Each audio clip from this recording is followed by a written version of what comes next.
നല്ല സംതൃപ്തമായ കുടുംബം എങ്ങനെ ചിട്ടപ്പെടുത്താം എന്നതാണ്. ആധുനിക കാലഘട്ടത്തിലെ കുടുംബത്തെ എങ്ങനെയാണ് വാർത്തെടുക്കേണ്ടത് എന്നതാണ് ഇന്നത്തെ വിഷയം എന്നതാണ് ഞാൻ മനസ്സിലാക്കുന്നത്. ഇവിടെ വിദേശത്ത് താമസിക്കുന്ന അല്ലെങ്കിൽ പ്രവാസികളായിട്ടുള്ള ആളുകൾ ഇവിടെയുള്ളവരുണ്ട്. ഈ വീഡിയോയിലൂടെ അവരത് ചിലപ്പോൾ കാണുന്നുണ്ടാവും, കേൾക്കുന്നുണ്ടാകും. ഒരു മഹല്ല്, ഈ മഹല്ല് എന്ന് പറയുന്ന പ്രയോഗം ഉലമാക്കൾ പറഞ്ഞു തന്നിട്ടുണ്ടാകും. ഞാൻ എൻ്റെ ചെറിയ അറിവ് വെച്ച് പറയാം. മഹൗൽ എന്ന് പറഞ്ഞാൽ അന്തരീക്ഷം എന്നാണ് അർത്ഥം. മഹൗൽ ഉറുദുവിലും പേർഷ്യനിലും എല്ലാ ഭാഷകളിലും പറയാറുള്ള അന്തരീക്ഷത്തിന്റെ പേരാണ് മഹൗൽ. ആപ്കി മാഹൗൽ മേ എന്ന് പറഞ്ഞാൽ നിങ്ങളുടെ അന്തരീക്ഷത്തിൽ എന്നാണ് അർത്ഥം. ആ മഹൗൽ എന്ന സാധനമാണ് ലോപിച്ച് മഹല്ല് എന്നുണ്ടായത് എന്നാണ് ഞാൻ ആർട്ടിക്കിളിൽ വായിച്ച് മനസ്സിലാക്കുന്നത്. മഹല്ല് എന്ന് പറയുന്ന സംവിധാനം എങ്ങനെയുണ്ടായി? അന്തരീക്ഷം എന്ന് പറയുന്ന വാക്കിൽ നിന്നാണ്. അല്ലാതെ ഒരു പള്ളിയുടെ, ഒരു മദ്രസയുടെ മാത്രം കാര്യമല്ല മഹല്ല്. ആ പള്ളിയും ആ മദ്രസയും ഇതിന്റെ കേന്ദ്രമായി പ്രവർത്തിക്കണമെന്നതാണ് മഹല്ല്. അല്ലാതെ മഹല്ല് എന്ന് പറഞ്ഞാൽ ഒരു പള്ളി കൊണ്ട് നടക്കുക, ഒരു മദ്രസ കൊണ്ട് നടക്കുക, എന്നിട്ട് നമ്മൾ നമ്മുടെ രീതിയിൽ നടക്കുക, അതല്ല മഹല്ല്. ആ പള്ളിയെ ബേസ് ചെയ്തുകൊണ്ട് അത് ഇബാദത്തിന്റെ കേന്ദ്രമാണ്, അത് ദഅവത്തിന്റെ കേന്ദ്രമാണ്, അത് ഖിദ്മത്തിന്റെ കേന്ദ്രമാണ്, അത് തഅലീമിന്റെ കേന്ദ്രമാണ്. 4 കേന്ദ്രങ്ങളാണ് നമുക്കുള്ളത്. ഒന്നും കൂടി പറയാം. മനുഷ്യ ജീവിതത്തിൽ നമ്മുടെ ആയുസ്സിനെ നമ്മൾ ചെലവഴിക്കേണ്ടത് ഈ 4 മേഖലയിലാണ്. എപ്പോഴും നമ്മുടെ ടൈം അതിൽ തന്നെയാണോ എന്ന് ഉറപ്പിക്കേണ്ടത് നമ്മുടെ ഉത്തരവാദിത്തം. ആദ്യമായിട്ട് നമ്മൾ മനസ്സിലാക്കേണ്ടത് നമ്മുടെ ജീവിതം ഏതിലാണുള്ളത് എന്ന്. ഇതിനെക്കുറിച്ച് അബുൽ ഹസൻ അലി നദവി സാഹിബ് ഒരു ഗ്രന്ഥം തന്നെ എഴുതിയിട്ടുണ്ട്. മനുഷ്യൻ ചെലവഴിക്കേണ്ടുന്ന 4 മേഖലകൾ എന്നാണ് ആ പുസ്തകത്തിന്റെ ആപ്തവാക്യം. അതിലൊന്നാമത് പറയുന്നത് ഏറ്റവും ഉയർന്ന തലത്തിലുള്ളത് ദഅവത്താണ്. ദഅവത്തിനു മീതെ മറ്റൊന്നും ഈ പ്രപഞ്ചത്തിലില്ല. ഒരു മുസൽമാന്റെ ജീവിതം 4 മേഖലയിലേ ഉണ്ടാകാൻ പാടുള്ളൂ. അതിന് ലോക പണ്ഡിതന്മാർ കൊടുത്ത ആദ്യത്തെ റേഞ്ച്, ആദ്യത്തെ ഏറ്റവും ഉയർന്നത് അത് ദഅവത്താണ്. പ്രബോധകനാവുക എന്നത്, ഒരാൾ ദാഴിയായി തീരുക എന്നത് അത്രമാത്രം എളുപ്പമുള്ള കാര്യമല്ല. തന്നെയുമല്ല, ആലിമീങ്ങൾക്കും ദാഴികൾക്കും 2 രീതിയിലുള്ള ക്രൈറ്റീരിയ തന്നെ ഉലമാക്കൾ നിഷ്പക്ഷമാക്കിയിട്ടുണ്ട്, അല്ലെങ്കിൽ അത് വളരെ കണിശമായിട്ട് പറഞ്ഞിട്ടുണ്ട്. ഉദാഹരണത്തിന്, ഒരു ദാഴിക്ക് കള്ള് ഷാപ്പിന്റെ അരികിൽ നിൽക്കൽ അനുവദനീയമാണ്. കാരണം കള്ള് ഷാപ്പിലേക്ക് പോകുന്നവരെയും ദഅവത്ത് ചെയ്ത് ശരിപ്പെടുത്തേണ്ടെന്ന ഉത്തരവാദിത്തം ഒരു ദാഴിക്കുണ്ട്. എന്നാൽ ഒരു ആലിമിന് അവിടെ പോയി നിൽക്കാനുള്ള ഉത്തരവാദിത്തമില്ല. കാരണം ആ ആലിം ദാഴി കൂടിയാകുമ്പോഴേ അവിടെ നിൽക്കാൻ പാടുള്ളൂ. അല്ലെങ്കിൽ സംശയത്തിന് എന്താകും? അടിസ്ഥാനമായിട്ട് അത് മാറും. ഒരു ദാഴി അതാണ്, എല്ലായിടത്ത് പോയാലും ദഅവത്തായിരിക്കും അയാൾ ചെയ്യുക. APJ അബ്ദുൽ കലാം ഒരു സ്ഥലത്ത് പറയുന്നുണ്ട്, ഇങ്ങനെ വന്നിട്ട് പരുന്തുകളെ ചിലപ്പോൾ കാക്കകൾ കൊത്തിയെന്നിരിക്കും. ആ സമയത്ത് അത് കുടുംബത്തിൽ നമ്മൾ പാലിക്കേണ്ട ഒരു കാര്യമാണ്. എന്ന് വെച്ചാൽ കുടുംബത്തില് നമ്മൾ ഓരോരുത്തരും ഉയർന്ന രീതിയിൽ ചിന്തിക്കണം. അല്ലാതെ താഴ്ന്ന രീതിയിലായി എന്തെങ്കിലും വക്കാണത്തിൽ നമ്മൾ ഉണ്ടാകരുത്. ചിലപ്പോഴൊക്കെ അത് ഉണ്ടായിട്ടുണ്ടെങ്കിൽ തന്നെ നമ്മൾ ഉയർന്ന രീതിയിൽ ചിന്തിക്കാവൂ. ഈ പരുന്തിന്റെ പ്രകൃതം അത് ഉയരത്തിൽ പറക്കുക എന്നതാണ്. ആ ഉയരത്തിൽ പറക്കുന്ന പരുന്തിനെ ഇടക്ക് താഴോട്ട് വരുന്ന സമയത്ത് കാക്കകളൊന്ന് കൊത്താൻ ശ്രമിക്കും. താഴോട്ട് വരുമ്പോ, അഥവാ എന്ന് പറഞ്ഞാൽ മുസൽമാൻ താഴോട്ട് വരുമ്പോ ചിലപ്പോ താഴത്തുള്ള മറ്റ് ആളുകൾ ഒന്ന് കൊത്താൻ വേണ്ടി ശ്രമിക്കും. അപ്പൊ അവരോട് കൊത്താൻ നിൽക്കാതെ നേരെ മുകളിലേക്ക് പറക്കണം. അപ്പൊ കാക്ക പിന്നെയും ഉയർന്നു വന്ന് കൊത്താൻ ശ്രമിക്കും. അപ്പൊ പിന്നെയും നമ്മൾ ഉയർന്ന് പറക്കണം. തിരിച്ചു കൊത്താൻ ശ്രമിക്കരുത്. പിന്നെയും കാക്കകൾ വന്നിട്ട് കൊത്താൻ ശ്രമിക്കും. പിന്നെയും പരുന്ത് മുകളിലേക്ക് പറക്കും. അതുകൊണ്ട് നമുക്ക് ഒരിക്കലും മോശമായ താഴ്ന്ന രീതിയിലുള്ള ചിന്താഗതികൾ ഉണ്ടാകരുത്. നമ്മൾ പറന്നുകൊണ്ടേയിരിക്കണം.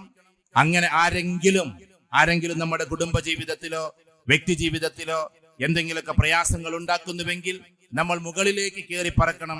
ഒരിക്കലും അവരോട് വക്കാണം അടിക്കാൻ നിൽക്കരുത്. എല്ലാവരെയും നമ്മൾ സ്നേഹിക്കുന്നു, എല്ലാവരെയും നമ്മൾ മാനിക്കുന്നു. അതുകൊണ്ട് നമുക്ക് ആരോടും തർക്കങ്ങളില്ല, ആരോടും വിതർക്കങ്ങളില്ല. നമ്മളൊന്ന് ഉയർന്ന് പറക്കുക. അവസാനം കൊത്തുന്ന കാക്കകൾക്ക് ഉയരത്തിലേക്ക് പറക്കാൻ കഴിയാതെ വരും. കാരണം അതിനേക്കാൾ 100 ഇരട്ടി ശക്തമായി പറക്കാൻ കഴിവുള്ള ഒരു പക്ഷിയുടെ പേരാണ് പരുന്ത് എന്നതുകൊണ്ട് ഉദ്ദേശിക്കുന്നത്. നമ്മെ സംബന്ധിച്ചിടത്തോളം ഉയർന്ന ചിന്താഗതിയിലേക്ക് നമ്മൾ പോകല.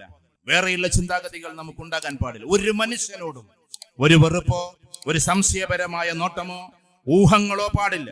ഇന്ന ബഅദൽ ഇസ്മുൻ എന്നാണ് വിശുദ്ധ ഖുർആൻ നമ്മളോട് പറയുന്നത്. ഊഹങ്ങൾ അതിൽ പലതും പാപങ്ങളാണ്.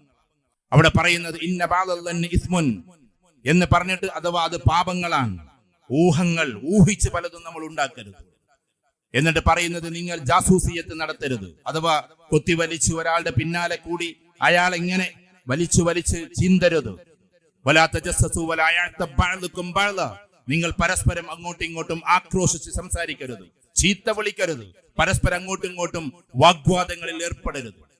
എന്നിട്ട് പറയുന്ന വാക്ക് എന്താണെന്നറിയോ? വലാ യഅ്തബ് ബഅ്ദുകും ബഅ്ദ അയുഹിബ്ബു അഹദുകും അൻ യഅകുല ലഹ്മ അഖീഹി മൈത ഫകരിഹ്തുമു. നിങ്ങളുടെ സ്വന്തം സഹോദരൻ മരിച്ചു കിടക്കുന്ന സമയത്ത് ആ മയ്യത്തിൽ നിന്ന് ഇറച്ചി വാരി വലിച്ചു കഴിക്കാൻ നിങ്ങൾ ആഗ്രഹിക്കുന്നുണ്ടോ? ഫകരിഹ്തുമു, നിങ്ങൾ അതിനെ അങ്ങേയറ്റം വെറുക്കുന്നു എന്നാണ്. അഥവാ മറ്റുള്ളവരോട് ഊഹങ്ങൾ നടത്തുക, ആ ഊഹം പെരുപ്പിച്ചിട്ട് പിന്നെ പിന്നാലെ കൂടിയിട്ട് പിച്ച് ചീന്തുക, അങ്ങോട്ടും ഇങ്ങോട്ടും വാഗ്വാദങ്ങളിൽ ഏർപ്പെടുക, അയാളെ ഇകഴ്ത്താൻ ശ്രമിക്കുക. അതിന്റെ ഉത്തരം ഒന്ന് മാത്രമാണ്: നിങ്ങൾ നിങ്ങളുടെ സഹോദരൻ മരിച്ചു കിടക്കുമ്പോൾ അങ്ങോട്ടും ഇങ്ങോട്ടും ഇങ്ങനെ മയ്യത്തിനെ, ആ മയ്യത്തിന്റെ ഇറച്ചിയെ വാരി വലിച്ച് കഴിക്കാൻ ആഗ്രഹിക്കുന്നുവോ? വിശുദ്ധ ഖുർആൻ അല്ലാഹു സുബ്ഹാനഹു വ തആല ചോദിക്കാൻ, അങ്ങനെ ആഗ്രഹിക്കുന്നില്ല നിങ്ങൾ, ഫകരിഹ്തുമു, നിങ്ങൾ അതിനെ അതിശക്തമായി വെറുക്കുന്നു, അതിനെ എതിർക്കുന്നു.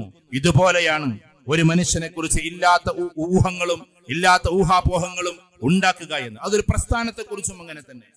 നമുക്കറിയാത്ത ഒന്നിനെ കുറിച്ച് അറിയില്ല എന്ന് മാത്രമേ നമ്മൾ പറയാവൂ, അല്ലാതെ അറിയാതെ നമ്മൾ അതിനെ കുറിച്ച് സംസാരിക്കരുത്. ഫോർ എക്സാമ്പിൾ, തസവ്വുഫിനെ കുറിച്ച് അറിയില്ല എങ്കിൽ അറിയില്ല എന്നേ നമ്മൾ പറയാവൂ, അറിയാതെ നമ്മൾ അതിനെ ക്രോസ് ചെയ്യാൻ നിൽക്കരുത്. എന്താണ് വഹ്ദത്തുൽ വുജൂദ്, എന്താണ് വഹ്ദത്തുൽ ശുഹൂദ്, എന്താണ് ഫന, എന്താണ് ബഖ, എന്താണ് ഈ പറയുന്ന ശരിയ, എന്താണ് തരീഖ, എന്താണ് ഹഖീഖ, എന്താണ് മഅരിഫ, എന്താണ് നഫ്സുൽ അമ്മാറ, നഫ്സുൽ മുൽഹിമ, എന്താണ് നഫ്സുൽ ലവ്വാമ, എന്താണ് നഫ്സുൽ മുത്മഇന്ന, എന്താണ് ഈ പറയുന്ന ജിസ്മ്, എന്താണ് ഖൽബ്, എന്താണ് റൂഹ്, എന്താണ് ഈ പറയുന്ന സിർറ്. ഇതൊന്നും അറിയാതെ തസവ്വുഫിനെ പറ്റി നയാ വാക്ക് പോലും നമ്മൾ പറയരുത്. അതറിയണമെങ്കിൽ അതിന്റെ ആഴങ്ങളിലേക്ക് പോകേണ്ടതുണ്ട്. അപ്പൊ തസവ്വുഫ് എന്ന് പറയുന്നതിന് നമുക്കൊന്ന് പിടിച്ചു കുലിക്കണമെങ്കിൽ അതിനെക്കുറിച്ച് ആഴമേറിയ പഠനം നമ്മൾ പഠിക്കണം. ഇതേപോലെ തന്നെ ഓരോ വ്യക്തികളെ കുറിച്ചിട്ടും ഓരോ ആളുകളെ കുറിച്ചിട്ടും നമ്മൾ സംസാരിക്കുന്നതിന് മുമ്പേ ആ വ്യക്തിയെ നമ്മൾ അറിയണം. അദ്ദേഹം ആരാണെന്നറിയണം, ആ പ്രസ്ഥാനം എന്തെന്നറിയണം. ഞാൻ പറഞ്ഞു വരുന്നത് നമ്മുടെ കുടുംബത്തിലും അങ്ങനെയാണ്. ഇനി ഒരു കാര്യം കേൾക്കണം, നിങ്ങൾക്ക് ഉയർന്നു പോകുന്ന എല്ലാ ആൾക്കാരും അങ്ങോട്ടും ഇങ്ങോട്ടും പ്രയാസങ്ങളൊന്നും ഇല്ലാതെ ഒരുമിച്ച് കൂടുന്നവരുമാണ്. ഈ താഴേക്കരയ്ക്ക് നമ്മൾ മാത്രമാണ് എന്താക്കുന്നത്. ഒരു ഉദാഹരണം പറഞ്ഞാൽ, രാഷ്ട്രീയക്കാരെ എതിർക്കുന്നു, പക്ഷെ അവരുടെ മക്കളുടെ കല്യാണം വരുമ്പോൾ നേരത്തെ തന്നെ പോയിട്ട് കൂടുന്നു. ഇത് നമ്മൾ സ്ഥിരമായിട്ട് കാണുന്ന ഒരു പരിപാടിയാണ്. അവിടെ നമ്മളെ സംബന്ധിച്ചിടത്തോളം അവർ തമ്മിൽ ഭയങ്കര സൗഹാർദ്ദത്തിലാണ്, എല്ലാവരും സൗഹാർദ്ദത്തിലാണ്. ഉദാഹരണത്തിന് ഇവിടെ ലീഗുകാരുണ്ടാവും, മാർക്സിസ്റ്റുകാരുണ്ടാവും, അതേപോലെ തന്നെ കോൺഗ്രസ്സുകാരുടെ മഹല്ലാവുമ്പോൾ എല്ലാ പാർട്ടിക്കാരും ഉണ്ടാവും. നമ്മൾ താഴേക്കടയിലേക്ക് കിടന്നിട്ട് അങ്ങനെ തല്ലും, പക്ഷെ അതിന്റെ മേലേക്ക് പോകുമ്പോൾ എല്ലാവരും വളരെ സൗഹാർദ്ദത്തിലായിരിക്കും. ഇത് നമ്മൾ സ്ഥിരമായിട്ട് കാണുന്ന ഒരു കാഴ്ചയാണ്. മുഖ്യമന്ത്രിയെ കുറിച്ച് കുഞ്ഞാലിക്കുട്ടി സാഹിബ് ചിലപ്പോൾ എന്തെങ്കിലും പറയും, അല്ലെങ്കിൽ ടി മുഹമ്മദ് ബഷീർ സാഹിബ് എന്തെങ്കിലും പറയും. വ്യക്തികളെ നമ്മൾ വിമർശിക്കാൻ പാടില്ല, അവരുടെ ചെയ്തികളെയാണ് വിമർശിക്കേണ്ടത്. സഹാബാക്കൾ പറയാറുണ്ട്, ഞങ്ങൾ ഒരിക്കലും മോശക്കാരനായ വ്യക്തിയെ ഞങ്ങൾ വെറുക്കില്ലായിരുന്നു, ആ മോശത്തരത്തെയായിരുന്നു ഞങ്ങൾ വെറുക്കുക. ആസി എന്ന് പറഞ്ഞാൽ തെറ്റ് ചെയ്ത ആളുണ്ടല്ലോ, ആളെ വെറുക്കൂല. അങ്ങനെ അതിന് ഉദാഹരണം പറഞ്ഞത് എന്താ? ഒരു മാതാവ് കുട്ടിയെ എങ്ങനെ വളർത്തിക്കൊണ്ടിരിക്കുക, ആ വളർത്തിക്കൊണ്ടിരിക്കുന്ന സമയത്ത് സുന്ദരമായി വളർത്തി പൗഡറൊക്കെ ഇട്ടുകൊണ്ടിരിക്കുമ്പോഴായിരിക്കും ചിലപ്പോ പമ്പേഴ്സ് കെട്ടിക്കൊടുത്തിട്ടില്ല എന്നുണ്ടെങ്കിൽ ചിലപ്പോ ഒന്ന് കാഷ്ടിക്കുക. ചെറിയ കുട്ടിയാണ്, ആകെ 2 മാസമേ ആയിട്ടുള്ളൂ. ആ 2 മാസം 3 മാസമായ ആള് ഒന്ന് മൂത്രിച്ചു, ഒന്ന് കാഷ്ടിച്ചു. അതിന്റെ പേരിൽ ഒരിക്കലും ഉമ്മ ഇങ്ങനെ എടുത്തിട്ട് ദൂരേക്ക് കുട്ടിയെ വലിച്ചെറിയില്ല. കാരണം ആ കുട്ടിയോടല്ല ദേഷ്യം, ആ കുട്ടി അപ്പിയിട്ട അപ്പിയോട് മാത്രമാണ് നമുക്കൊരു മുഷിപ്പുള്ളത്. ഇതേ രീതിയിലായിരിക്കണം നമ്മൾ ആളുകളെ കൈകാര്യം ചെയ്യുമ്പോൾ, ആളുകളോട് സംസാരിക്കുമ്പോൾ ഉണ്ടാകേണ്ടത്. നമുക്കെല്ലാവരും വേണ്ടപ്പെട്ടവരാണ്. ഒന്നും കൂടി ഉയർന്ന രീതിയിലേക്ക് ചിന്തിക്കുമ്പോൾ ഞാൻ മനസ്സിലാക്കുന്നത്, ഇവിടുത്തെ യുവാക്കൾക്ക് വേണ്ടി, ഇവിടുത്തെ വിദ്യാർത്ഥികൾക്ക് വേണ്ടി, കോൺഫിഡൻസിന് വേണ്ടി മാത്രം പറഞ്ഞോട്ടെ, ഇന്നൊരുപാട് വിദ്യാർത്ഥികൾ കൗൺസിലിങ്ങിന് വേണ്ടി വിളിക്കുന്നത്, ഒരുപാട് പെൺകുട്ടികൾ കൗൺസിലിങ്ങിന് വേണ്ടി അവരുടെ മാതാപിതാക്കൾ വിളിക്കുന്നത് എന്തിന്റെ പേരിലാണെന്നറിയോ? അവർക്ക് ദീനിൽ കോൺഫിഡൻസ് ഇല്ല എന്ന പേരില. നമ്മളൊരു മാഹോലിൽ കഴിയുമ്പോ നമുക്കത് മനസ്സിലാകൂല. സ്കൂളിൽ നടക്കുന്ന കാര്യങ്ങൾ നമുക്കറിയില്ല, കാരണം നമ്മൾ ആ മാഹോലിലാണ്. നമ്മളെപ്പോഴും പള്ളിയില്, നമ്മളെപ്പോഴും ദിക്റില്, നമ്മളെപ്പോഴും അതിന്റെ ഹൽക്കകളില്, അല്ലെങ്കിൽ നമ്മളെപ്പോഴും അതിൻ്റെതായ പരിപാടികളില്. അങ്ങനെ ആകുമ്പോൾ നമ്മൾ വിചാരിക്കുന്നത് ലോകം മുഴുവനും നല്ല ഉഷാറാണെന്ന്. പക്ഷെ നിങ്ങളറിയോ, നിങ്ങളുടെ ഈ ജില്ലയിൽ, എന്റെ ജില്ലയിൽ ഇഷ്ടം പോലെ ഡിങ്കോയിസത്തിന്റെ ക്ലബ് ഉണ്ട് എന്ന കാര്യം? എന്താ ഡിങ്കോയിസം? ഡിങ്കോയിസം എന്ന് പറഞ്ഞിട്ടുണ്ടെങ്കിൽ ഡിങ്കനെ ആരാധിക്കുക എന്നുള്ള ഒരു ഗ്രൂപ്പാണ്. അത് ഈ അടുത്ത കാലത്ത് ഇറങ്ങിയതാണ്. ഡിങ്കൻ ആരാധിക്കുക. ഡിങ്ക എന്ന് വിളിക്കുമ്പോൾ ഡിങ്കൻ ഓടി വരുമെന്ന പ്രത്യാശയോട് കൂടിയിട്ട് വെറുതെ കളിയാക്കിക്കൊണ്ട് പടച്ചോനെ ഡിങ്കനാക്കി മാറ്റാം. അതിന് ഡിങ്കോയിസം എന്ന പേര്. ഇതിന് എത്ര ക്ലബ്ബുകൾ ഉണ്ടെന്നറിയാം കേരളത്തിൽ. അത് അന്വേഷിച്ച് പോകുമ്പോഴേ നമുക്ക് മനസ്സിലാവും. നമ്മൾ വിചാരിക്കുന്നത് നമ്മുടെ ഒന്നും നാട്ടിലൊന്നും മുക്കിലും മൂലയിലൊന്നും മയക്കുമരുന്നതൊന്നും ഉണ്ടാവില്ല എന്നാണ്. പക്ഷെ അത് എത്തി ചിലപ്പോൾ നമ്മുടെ വീട്ടിലേക്ക് വരെ എത്തിയിട്ടുണ്ടാകും. ആ അവസ്ഥയിലാണ് ഇന്ന് അതിന്റെ വ്യാപനം നടന്നുകൊണ്ടിരിക്കുന്നത്. അത് നമ്മൾ അറിയുന്നില്ല, കാരണം നമ്മൾ മറ്റൊരു മാഹോലിലാണ്. ഉദാഹരണത്തിന് പറമ്പ് കച്ചവടം ചെയ്യുന്ന ആൾക്കാർ, ബ്രോക്കർമാരായ ആൾക്കാരോ അല്ലെങ്കിൽ നല്ല ഡീലേഴ്സ് ആയിട്ടുള്ള ആൾക്കാർ എപ്പോഴും അവരുടെ കൂട്ടത്തിൽ തന്നെ ആകുമ്പോൾ അവർക്ക് അതിന്റെ വിവരങ്ങളേ ഉണ്ടാവുള്ളൂ. ആ ആധാരം കേടാണോ, ഈ പറമ്പ് എങ്ങനെ, അവരിങ്ങനെ പോകുമ്പോൾ പറമ്പേ നോക്കുള്ളൂ. നല്ല ഷേപ്പുള്ള പറമ്പ് എവിടെയാണ്, തെങ്ങുംതോപ്പ് എവിടെയാണ്, ബിൽഡിംഗ് കയറ്റാൻ പറ്റിയത് എവിടെയാണ്, അതെവിടെയാണ്, ഇതെവിടെയാണ്. കാരണം അവരുടെ മനസ്സിലേക്ക് അതേ കയറി വരുള്ളൂ. ഓരോ മനുഷ്യനും അവനവന്റെ കണ്ണട വെച്ചിട്ടാണ് മുന്നോട്ട് പോകുന്നത്.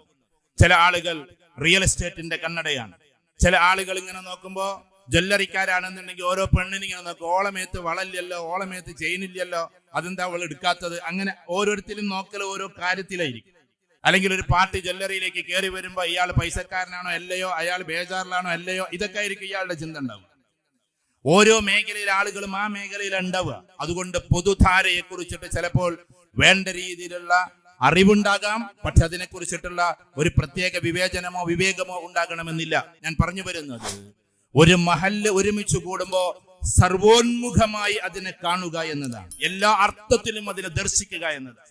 നാളെ നമ്മൾ മരിച്ചു പോയാൽ ഇയാളെ കൊണ്ട് കുറച്ചെങ്കിലും നന്മ ഞാൻ ചെയ്തിട്ടുണ്ട് എന്ന് വെച്ച് അത് ഏതിലൂടെയോ നേരിട്ടോ യൂട്യൂബിലൂടെയോ അയാൾക്ക് വേണ്ടി പ്രാർത്ഥിക്കുന്ന എത്ര പേരുണ്ടാകും? അത് പ്രബോധനം.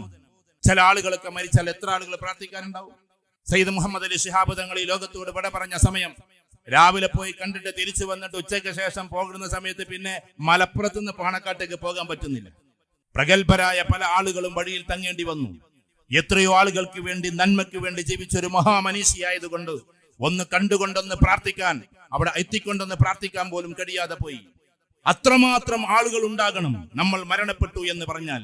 കാരണം അവിടെ കൂടിയില്ലെങ്കിൽ പോലും നമുക്ക് വേണ്ടി പ്രാർത്ഥിക്കാൻ വിദ്യാർത്ഥികൾ ഉണ്ടാകണം, നമുക്ക് വേണ്ടി പ്രാർത്ഥിക്കാൻ സ്ത്രീകൾ ഉണ്ടാകണം, നമുക്ക് വേണ്ടി പ്രാർത്ഥിക്കാൻ ഒരുപാട് ആളുകൾ ഉണ്ടാകണം. എല്ലാവർക്കും പ്രഭാഷകരോ വലിയ ആൾക്കാരൊന്നും ആകാൻ പറ്റിക്കൊള്ളണമെന്നില്ല. ഇമാം ഗസാലി റഹ്മത്തുള്ളാഹി അലൈഹി പറയുന്നുണ്ട്. കാരണം അദ്ദേഹം നന്നായിട്ട് സംസാരിച്ചിരുന്ന ആളാണ്. 10 വർഷം പിന്നീട് ഇറാഖ് വിട്ടിട്ട് പോയി ഒരുപാട് യാത്രകൾ നടത്തി തിരിച്ചു വന്നപ്പോ മൗനമാണ് ഇപ്പോൾ എന്റെ പ്രഭാഷണം എന്ന് പറഞ്ഞ ആളുടെ പേരാണ് അബു ഹാമിദ് അൽ ഗസാലി റഹ്മത്തുള്ളാഹി അലൈഹി. അബു ഹാമിദ് അൽ ഗസാലി മൊയ്തീൻ ഷൈഖ് റഹ്മത്തുള്ളാഹി അലൈഹി ഇങ്ങോട്ട് വന്ന അതേ ദിവസമാണ് ഇമാം ഗസാലി റഹ്മത്തുള്ളാഹി അലൈഹി അവിടുന്ന് പോയത്. അത് ചരിത്രത്തിൽ നമുക്ക് വായിച്ചാൽ മനസ്സിലാകും. അതിനെക്കുറിച്ചാണ് അല്ലാമ ഇഖ്ബാൽ എഴുതുന്നത്, ഒരു സൂര്യൻ ഉദയം കൊണ്ടു മറ്റൊരു സൂര്യൻ അസ്തമിക്കുകയും ചെയ്തു എന്ന്. ഇറാഖിൽ നിന്ന് ഇമാം ഗസാലി റഹ്മത്തുള്ളാഹി അലൈഹി പോയ അതേ ദിവസത്തിലാണ് ഷെയ്ഖ് അബ്ദുൽ ഖാദിർ ജീലാനി റഹ്മത്തുള്ളാഹി അലൈഹി ഇറാഖിലേക്ക് വരുന്നത് എന്ന് നിങ്ങൾക്ക് ഒരുപാട് പുസ്തകങ്ങളിൽ കാണാൻ പറ്റും. ഇതേപോലെ മറ്റൊരു സംഭവമാണ്, ഇമാം അബൂ ഹനീഫ റഹ്മത്തുള്ളാഹി അലൈഹി വഫാത്തായ അതേ ദിവസത്തിലാണ് ഇമാം ഷാഫി റഹ്മത്തുള്ളാഹി അലൈഹി ജന്മമെടുക്കുന്നത് എന്നും നമുക്ക് പുസ്തകങ്ങളിൽ കാണാൻ പറ്റും. ഇതൊക്കെ അള്ളാഹുവിന്റെ ചില നിയോഗങ്ങളാണ്, അള്ളാഹുവിന്റെ ചില രീതിശാസ്ത്രങ്ങളാണ്. ഇമാം അബൂ ഹനീഫ റഹ്മത്തുള്ളാഹി അലൈഹി വഫാത്താകുന്നു, അതേ ദിവസം തന്നെ അള്ളാഹു വലിയ ഒരു സൂര്യനെ ഉദയം കൊള്ളിക്കുന്നു. അതാണ് ഇമാം ഷാഫി റഹ്മത്തുള്ളാഹി അലൈഹി. നമ്മളെ സംബന്ധിച്ചിടത്തോളം അവരെല്ലാവരും ചെയ്തത് പ്രബോധനങ്ങളാണ്. മോനെ, എനിക്ക് നിന്നോട് പറയാനുള്ളത് ലുക്മാനുൽ ഹക്കീം അലൈഹി സ്വലാത്തു വസ്സലാം അലൈഹി റഹ്മത്തുള്ളാഹി അലൈഹി മകനോട് പറഞ്ഞ അതേ ഉപദേശമാണ്. അള്ളാഹുവിൽ നീ ശിർക്ക് വെക്കരുത് എന്ന ഉപദേശം. നീ എന്റെ മോനാണ് എന്നതുകൊണ്ട് സ്വർഗത്തിൽ രക്ഷപ്പെടുമെന്ന ചിന്ത നിനക്കുണ്ടാകരുത്. അവിടെ എനിക്ക് നിന്നോട് പറയാനുള്ളത്, ഫാത്തിമ റളിയല്ലാഹു തആല അൻഹയോട് റസൂലുള്ളാഹി സ്വല്ലല്ലാഹു അലൈഹി വസല്ലം വാക്ക് എന്തെന്ന് ചോദിച്ചാൽ, മോളെ നീ എന്റെ മകളാണ് എന്നതിന്റെ പേരിൽ സ്വർഗത്തിൽ പ്രവേശിക്കില്ല, നിന്റെ അമലുകൾ ശരിയായാലല്ലാതെ. ബന്ധങ്ങളുടെ പേരിലല്ല സ്വർഗത്തിന്റെ പ്രവേശനമെന്ന് അല്ലാഹു സുബ്ഹാനഹു വ തആലയുടെ റസൂലുള്ളാഹി സ്വല്ലല്ലാഹു അലൈഹി വസല്ലം നമ്മളെ പഠിപ്പിക്കുകയാണ്. ചില ബന്ധങ്ങളുടെ പേരിൽ അതിലേക്കുള്ള വഴികൾ എളുപ്പമാകും, പക്ഷെ ഒരിക്കലും നമ്മൾ കർമ്മത്തോടു കൂടി ഇല്ല എങ്കിൽ ആരുടെ കൂടെയായാലും ശരി വിശ്വാസങ്ങൾ തെറ്റിപ്പോയാൽ. അതുകൊണ്ടല്ലേ റസൂൽ സല്ലല്ലാഹു അലൈഹി വസല്ലമയെ കണ്ടവരല്ലേ അബൂലഹബ്, കണ്ടവരല്ലേ അബൂജഹല്, കണ്ടവരല്ലേ ഉത്തുബത്തും ശൈബത്തും എല്ലാവരും. എന്നിട്ടും എന്റെ ഹിദായത്തിലേക്കായില്ല. കാരണം കണ്ടതുകൊണ്ടോ കൂടെ നടന്നതുകൊണ്ടോ ആയില്ല. വിശ്വാസത്തിലേക്ക് ചേരുക എന്നത് നിർബന്ധമുള്ള കാര്യമാണ്. വിശ്വാസത്തോടു കൂടി നടക്കുക എന്നത്. ഞാൻ പറയുന്നത്, നമ്മളെല്ലാവരും അത്തരത്തിലുള്ള വിശ്വാസികളായി തീരുക, അള്ളാഹുവിലേക്ക് തിരിയുന്ന ആളുകളായി തീരുക. അള്ളാഹുവിന്റെ ആരിഫീങ്ങളെ ഉലമാക്കളെ നമ്മൾ ആദരിക്കുകയും ബഹുമാനിക്കുകയും ചെയ്യുക. അതോടൊപ്പം ഏകഛത്രാധിപതി, സർവാധിപതി, സമഗ്രാധിപതി അല്ലാഹു സുബ്ഹാനഹു വ തആലയിലേക്ക് നമ്മൾ അടുക്കുകയും ചെയ്യുക. ആ അടുപ്പം സ്നേഹത്തോടു കൂടിയായിരിക്കലാണ് ഏറ്റവും ഉത്തമം. പേടിയോട് കൂടിയുള്ള അടുപ്പമുണ്ട്, സ്നേഹത്തോടു കൂടിയുള്ള അടുപ്പമുണ്ട്. ഞാനത് ഇപ്പോഴത്തെ യുവാക്കളോടും കൂടിയാ പറഞ്ഞത്. കുടുംബസംഗമത്തിൽ ഞാൻ പറയാണ്, ഇവിടെ ഇരിക്കുന്ന വിദ്യാർത്ഥികളോട്, 17, 18, 20 വയസ്സായ ചെറുപ്പക്കാരോട്, ചെറുപ്പക്കാരികളോട്, നിങ്ങൾ അള്ളാഹുവിനൊന്ന് സ്നേഹിച്ചു നോക്കിയാട്ടെ. സ്നേഹം ഒരു വല്ലാത്തൊരു ഭാഗമാണ്. അള്ളാഹിനെ സ്നേഹിക്കാൻ തുടങ്ങിയാൽ പിന്നെ മറ്റുള്ള പടപ്പുകളോട് വലിയ സ്നേഹമൊന്നും നമുക്ക് തോന്നൂല. അള്ളാഹിനുള്ള സ്നേഹം വെച്ചുള്ള സ്നേഹം തോന്നുന്നു. അള്ളാഹിനെ സ്നേഹിക്കാൻ തന്നെ ഒരു വല്ലാത്തൊരു രസമാണ്. അള്ളാഹിനെ സ്നേഹിക്കാതെ നമുക്ക് തഹജ്ജുദ് നിസ്കരിക്കാൻ പറ്റൂല. ഈ തഹജ്ജുദിന് എണീക്കുന്നവരൊന്നും അള്ളാഹിനെ പേടിച്ചിട്ടല്ല എണീക്കുന്നത്, അള്ളാഹിനെ സ്നേഹിച്ചിട്ട് എണീക്കുകയാണ്. കാരണം തഹജ്ജുദിന് എണീക്കൽ അത്ര വലിയ നിർബന്ധമുള്ള കാര്യമല്ല. തഹജ്ജുദിന് 3:30-4 മണിക്ക് എഴുന്നേറ്റിട്ട് സുജൂദിൽ കിടന്നിട്ട് ഒരു മനുഷ്യൻ കരയുന്നുവെങ്കിൽ അത് ഭയപ്പാടിന്റെ മാത്രം കരച്ചിലല്ല, അത് അങ്ങേയറ്റത്തെ സ്നേഹത്തിന്റെ കരച്ചിലാണ്. അശദ്ദ ഹുബ്ബൻ ലില്ലാഹ്, അതിശക്തമായി അവൻ അള്ളാഹുവിനെ സ്നേഹിക്കുന്നു എന്ന് അള്ളാഹു വിശുദ്ധ ഖുർആനിൽ പറയുന്നുണ്ട്. അതിശക്തമായി സ്നേഹിക്കുന്നു. ആ സ്നേഹം എന്താണ്? എന്റെ അള്ളാഹു ഇത് പറഞ്ഞിരിക്കുന്നു, അതുകൊണ്ട് ഞാൻ ചെയ്യുന്നു എന്നതാണ്. അബൂബക്കർ സിദ്ദീഖ് റളിയല്ലാഹു തആല, ഉമർ റളിയല്ലാഹു തആല രണ്ടുപേരും സമ്പത്ത് കൊണ്ടുവന്നു. വളരെ ശ്രദ്ധിച്ച് കേൾക്കണം. തബൂക്കിന്റെ സമയത്താണ് ആ സമ്പത്ത് കൊണ്ടുവരുന്നത്. ഇപ്പോഴും തബൂക്കിൽ പോകുന്ന ആളുകൾ ഉണ്ടാവുമല്ലോ. സത്യത്തിൽ ആ യുദ്ധം പിന്നെ നല്ല രീതിയിൽ നടന്നില്ല എന്നുള്ളത് വേറെ കാര്യമാണ്. പക്ഷെ അതിനു വേണ്ടിയിട്ട് സമ്പത്ത് കൊണ്ടുവന്നു. സമ്പത്ത് കൊണ്ടുവന്നപ്പോ അബൂബക്കർ സിദ്ദീഖ് റളിയല്ലാഹു തആലയോട് ചോദിക്കുന്നതിന് മുമ്പേ ഉമർ റളിയല്ലാഹു തആലയോട് ചോദിക്കുന്നത്, മോനെ അല്ലെങ്കിൽ ഉമറേ, നിങ്ങൾ എന്താണ് കൊണ്ടുവന്നത്? എന്താണ് കൊണ്ടുവന്നത് എന്നല്ല ചോദ്യം, എന്താണ് ബാക്കിയാക്കിയത്? എന്താണ് ബാക്കിയാക്കിയത് എന്ന് പറയുമ്പോൾ പകുതിയാണ് ബാക്കിയാക്കിയത് എന്ന്. എന്റെ സമ്പത്തിന്റെ പകുതി ബാക്കിയാക്കി. അബൂബക്കർ സിദ്ദീഖ് റളിയല്ലാഹു തആലയോട് ചോദിച്ചു, നിങ്ങൾ എന്താണ് ബാക്കിയാക്കിയത് അബൂബക്കർ? അബൂബക്കർ റളിയല്ലാഹു തആല പറഞ്ഞത്, എന്റെ അടുത്ത് ബാക്കി ഇന്നത് എന്നല്ല, ആകെ 2 ബാക്കിയുള്ളൂ. അല്ലാഹു വ റസൂലുഹു ബാക്കി, എനിക്ക് എന്റെ അല്ലാഹുവും റസൂലും ഉണ്ട്, അതല്ലാത്തതെല്ലാം ഞാൻ കൊണ്ടുവന്നിട്ടുണ്ട്. അല്ലാഹു വ റസൂലുഹു ബാക്കി. ഇതാണ് അബൂബക്കർ സിദ്ദീഖ് റളിയല്ലാഹു തആല. ഒന്നും കൂടി ഗ്രന്ഥങ്ങൾ പരതുമ്പോ ഉലമാക്കൾ നമുക്ക് പറഞ്ഞു തരും, അവരോട് ചോദിക്കുക. ഉമർ റളിയല്ലാഹു തആല അൻഹുവിനോട് പിന്നെ ചോദിക്കുന്നുണ്ട്, ഉമറേ, നിങ്ങൾ എന്തിനാണ് ഇത് കൊണ്ടുവന്നത്? നിങ്ങൾ എന്തിനാണ് ഇത് കൊണ്ടുവന്നത് എന്ന് ചോദിക്കുമ്പോ ഉമർ റളിയല്ലാഹു തആല കൊടുക്കുന്ന മറുപടി എന്താണെന്നറിയോ? ഉമർ റളിയല്ലാഹു തആല കൊടുക്കുന്ന മറുപടി, ഞാൻ സ്വർഗത്തിൽ ഉന്നതമായ ഒരു സ്ഥാനം കിട്ടുമെന്ന മോഹത്താലാണ് ഇത് കൊണ്ടുവന്നത്. എനിക്ക് സ്വർഗത്തിൽ നിങ്ങളുടെ കൂടെ ഒരു ഉന്നതമായ സ്ഥാനം കിട്ടണം. അബൂബക്കർ സിദ്ദീഖ് റളിയല്ലാഹു തആലയോട് ചോദിച്ചു, നിങ്ങൾ എന്തിനാണ് ഇത് കൊണ്ടുവന്നത്? രണ്ടാമത്തെ ചോദ്യമാണ് അങ്ങോട്ട്. ആ സമയത്ത് അബൂബക്കർ സിദ്ദീഖ് റളിയല്ലാഹു തആല പറഞ്ഞൊരു മറുപടിയുണ്ട്. ആ മറുപടി എന്താണെന്നറിയോ? എന്താണ് കിട്ടുക എന്ന് എനിക്ക് അറിഞ്ഞുകൂടാ, അതൊന്നും ഞാൻ ആലോചിച്ചിട്ടേ ഇല്ല. എന്റെ റസൂൽ സല്ലല്ലാഹു അലൈഹി വസല്ലം കൽപ്പിച്ചിരിക്കുന്നു, ഞാൻ കൊണ്ടുവന്നിരിക്കുന്നു. അതിന്റെ പിന്നിൽ കിട്ടുന്ന പ്രതിഫലങ്ങളെ ഞാൻ ആലോചിച്ചിട്ടേ ഇല്ല. അള്ളാഹുവിന്റെ കൽപ്പന വന്നു, ഞാൻ അത് നൽകി എന്നതാണ്. ഇതിനെയാണ് ഒന്ന് സ്നേഹം. എന്നിട്ട് റസൂൽ സല്ലല്ലാഹു അലൈഹി വസല്ലം ചെയ്തത് എന്താണെന്നറിയോ? താരീഖിൽ നിങ്ങൾ നോക്കിൻ. ഉമർ റളിയല്ലാഹു തആലയുടെ തോളത്ത് കൈവച്ചുകൊണ്ട്, തോളത്ത് സഹോദരനെ പോലെ കൈവച്ചുകൊണ്ട്, കൂട്ടുകാരനെ പോലെ കൈവച്ചുകൊണ്ട് പറഞ്ഞ വാക്ക്, ഉമറേ, അമ്പും വില്ലും ശക്തമാണ്, അമ്പും വില്ലും ശക്തമാണ്, പക്ഷേ കയറൽപ്പം അയഞ്ഞിട്ടുണ്ട് എന്നാണ്. വലിക്കുന്ന കയറുണ്ടല്ലോ, അതൊന്ന് അയഞ്ഞിട്ടുണ്ട് എന്നാണ്. എന്ന് വെച്ചാൽ അള്ളാഹുവിലേക്കുള്ള പ്രതിഫലങ്ങൾ ഇച്ഛിച്ചുകൊണ്ട്, സ്വർഗങ്ങൾ കാംക്ഷിച്ചുകൊണ്ട് നമുക്ക് ആരാധനകൾ ആകണം. ഈമാനം വഹ്തിസാബ അങ്ങനെ തന്നെയാ ചെയ്യണ്ടേ. പക്ഷെ ഒന്നും കൂടി ഗ്രേഡ് കൂടിക്കഴിഞ്ഞാൽ അതിനും അപ്പുറത്തേക്ക് നമ്മുടെ ചിന്തകൾ പോകും. അതിന്റെ പിന്നിൽ എന്താണ് കിട്ടുക എന്നതിനേക്കാൾ ഞാൻ എന്റെ അള്ളാഹുവിനെ സ്നേഹിച്ചുകൊണ്ട് ചെയ്തുകൊണ്ടേയിരിക്കുന്നു എന്നത് മാത്രമായിരിക്കും ആ മനുഷ്യനുണ്ടാവുക. ഞാൻ ഈ സദസ്സിനോട് പറയുന്നു, എന്റെ പ്രിയപ്പെട്ട സഹോദരിമാരോട് പറയുന്നു, നിങ്ങൾ റാബിയത്തുൽ അദവിയ്യ റളിയല്ലാഹു തആല അൻഹയെ ഒന്ന് പഠിക്കണം. നിങ്ങൾ നഫീസത്തുൽ മിസ്രിയ റളിയല്ലാഹു തആല അൻഹയെ ഒന്ന് പഠിക്കണം. നിങ്ങൾ പഠിക്കുമ്പോൾ മനസ്സിലാകും അവരൊക്കെ എങ്ങനെയാണ് അള്ളാഹുവിനെ സ്നേഹിച്ചു മുന്നോട്ട് പോയത്. അത് സ്നേഹമായിരുന്നു. നഫീസത്തുൽ മിസ്രിയ വെറുതെ ഒരു പേരല്ല, അള്ളാഹുവിനെ അങ്ങേയറ്റം സ്നേഹിച്ചുകൊണ്ട് മുന്നോട്ട് പോയ ഒരു മഹാമനീഷിയുടെ പേരാണ് നഫീസത്തുൽ മിസ്രിയ. അതേപോലെ തന്നെ ഞാൻ ഇവരുടെ ഖബർഗേഹത്തിൽ പോയി പ്രാർത്ഥിച്ചിട്ടുണ്ട്. അവരോടൊപ്പം സ്വർഗത്തിലെത്താനുള്ള പ്രാർത്ഥനകൾ. റാബിയത്തുൽ അദവിയ്യ റളിയല്ലാഹു തആല അൻഹയുടെ ഖബർഗേഹത്തിൽ നമ്മൾ പോയിട്ട് അവരോടൊപ്പം സ്വർഗത്തിലെത്താൻ നമ്മൾ പ്രാർത്ഥിച്ചിട്ടുണ്ട്. അത്രമാത്രം ഉയർന്ന മണിരത്നങ്ങളായിരുന്നു അവർ. കാരണം എന്താണെന്നറിയോ? അവരൊക്കെ അള്ളാഹുവിനെ സ്നേഹിച്ചിട്ടാ മുന്നോട്ട് പോയി. കുടുംബത്തിന്റെ ആണിക്കല്ലതാണ് നമ്മൾ അള്ളാഹുവിനെ സ്നേഹിക്കാൻ തുടങ്ങുക. കുടുംബത്തിന്റെ ആണിക്കല്ല്, ഇതിനപ്പുറം ഒരു ആണിക്കല്ലില്ല. അള്ളാഹുവിലേക്ക് അടുക്കൽ. ഇന്ന് അള്ളാഹുവിനെ കുറിച്ച് പറയാൻ ആളുകൾ കുറവാണ്.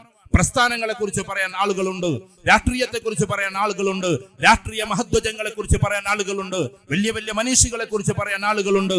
അള്ളാഹുവിനെ കുറിച്ച് പറയാൻ ആളുകൾ വളരെ കുറവാണ്. പറഞ്ഞ് പ്രസ്ഥാനങ്ങളെ കുറിച്ച് പറയാൻ ആളുകളുണ്ട്, ഓരോ പ്രസ്ഥാനത്തെയും പർവ്വതീകരിക്കാൻ ആളുകളുണ്ട്. പക്ഷേ ഏകനായ തമ്പുരാനെ കുറിച്ച് പറയാനുള്ള ആളുകളുടെ എണ്ണം ഇന്ന് കുറവാണ്. ആ അള്ളാഹുവിനെ കുറിച്ചുള്ള പറച്ചിലായിരുന്നു.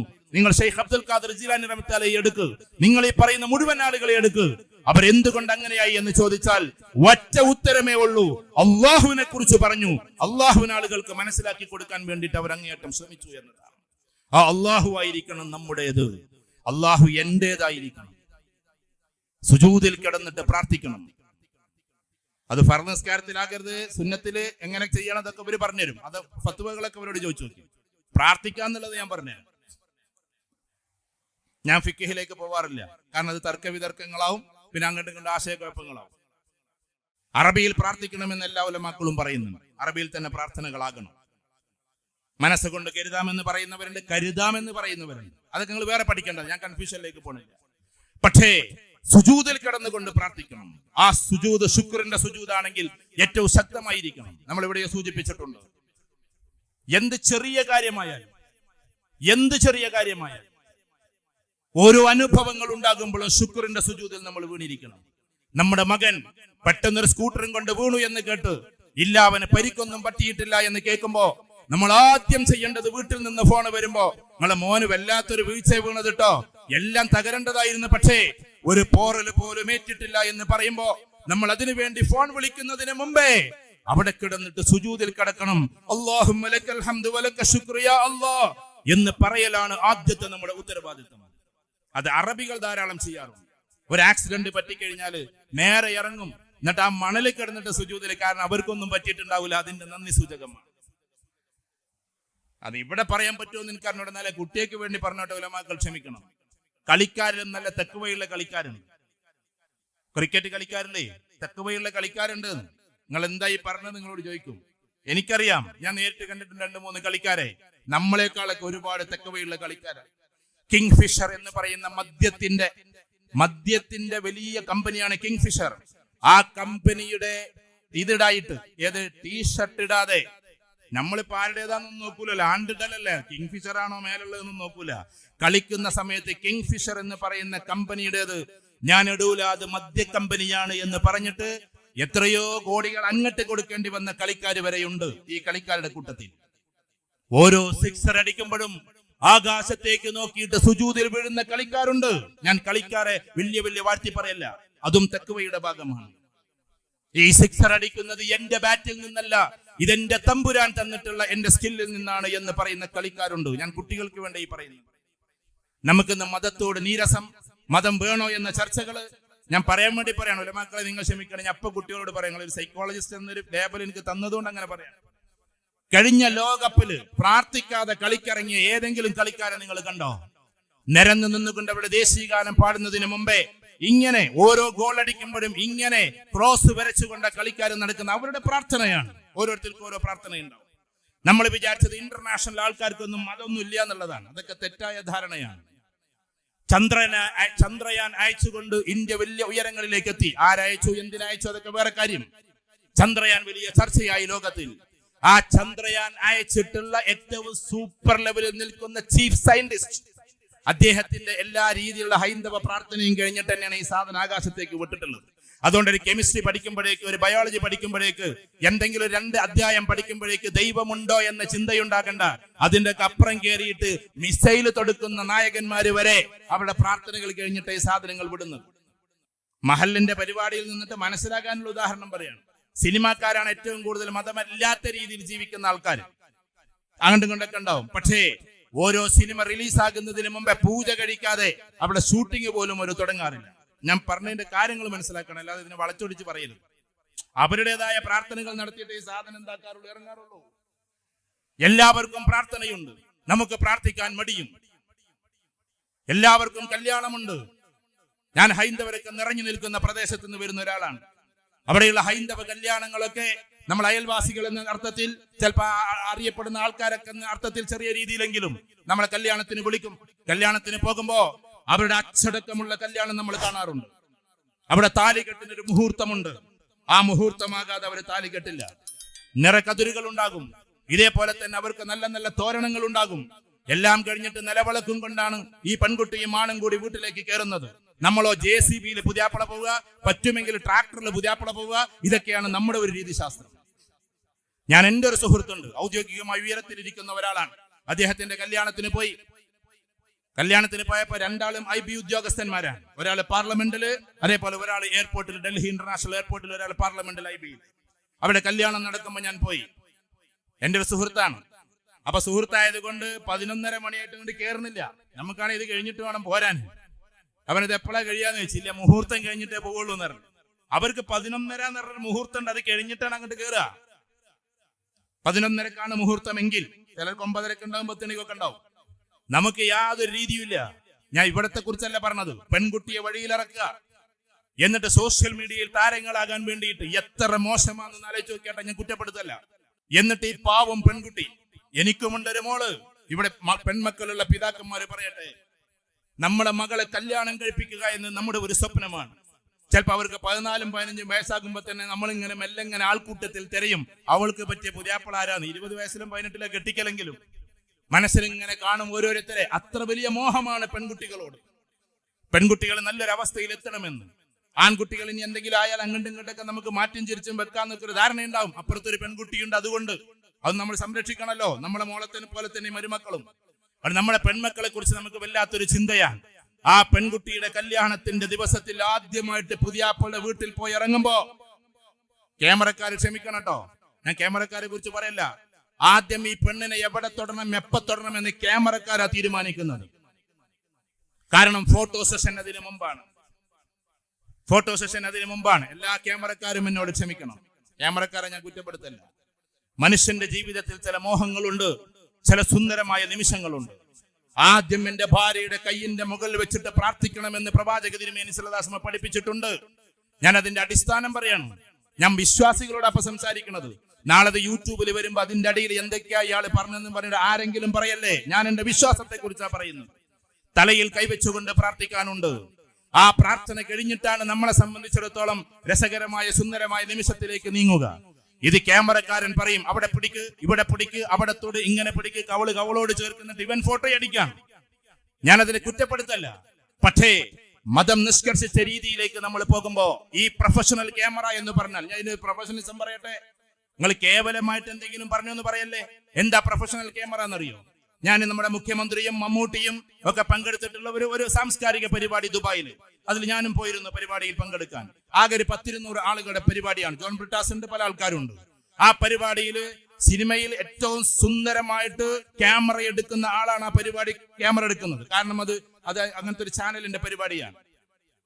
അതിമനോഹരമായി ക്യാമറ എടുക്കുന്നുണ്ട്. പക്ഷേ ഒരിക്കലും മുഖ്യമന്ത്രി ഇങ്ങനെ നിർത്തിയില്ല, മമ്മൂട്ടി എങ്ങനെ നിർത്തിയില്ല, വേറുള്ളവർ അങ്ങനെ നിർത്തിയില്ല. അതല്ല പ്രൊഫഷണൽ ക്യാമറ.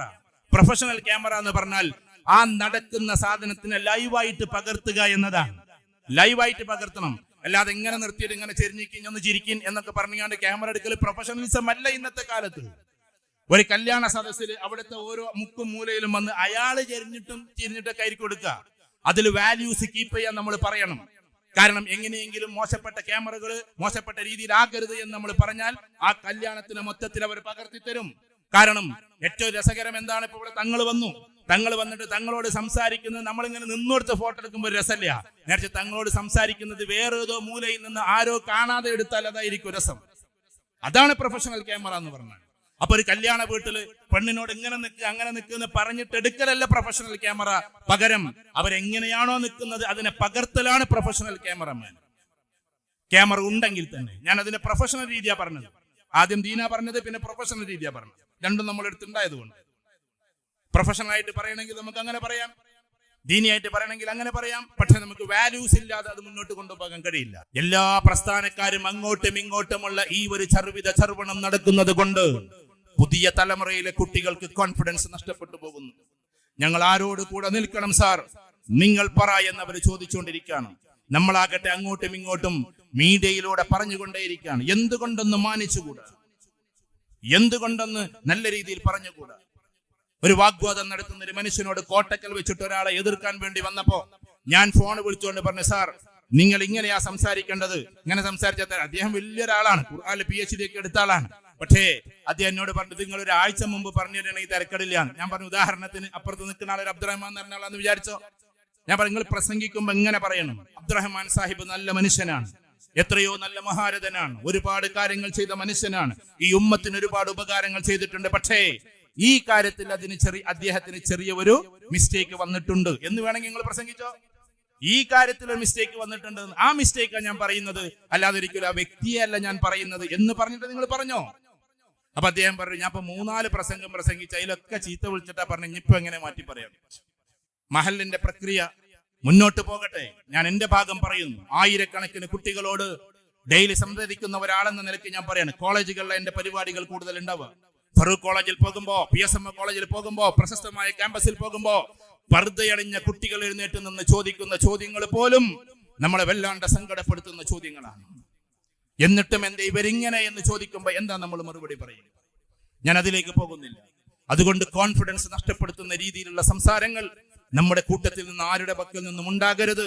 ഒരു എളിയ സഹോദരന്റെ, നിങ്ങളുടെ ചെരുപ്പിന്റെ ചുവട്ട് കിടക്കുന്ന മണ്ണിന് പോലും വിലയില്ലാത്ത ഒരു എളിയ സഹോദരന്റെ ഒരു ചെറിയ രീതിയിലുള്ള റിക്വസ്റ്റ് ആയി, ഒരു വല്ലാത്ത രീതിയിലുള്ള ഒരു എന്താ പറയാ, നിങ്ങളോടുള്ള ഒരു അപേക്ഷയായി നിങ്ങൾ പരിഗണിക്കുമെങ്കിൽ പറഞ്ഞുകൊള്ളട്ടെ, പരസ്പരം അങ്ങോട്ടും ഇങ്ങോട്ടുമുള്ള വാഗ്വാദങ്ങൾ സ്പെയിനെ തകർത്തതുപോലെ ഈ ലോകത്തിൽ തകർന്നെറിയപ്പെടും നമ്മുടെ ദീനിനെ.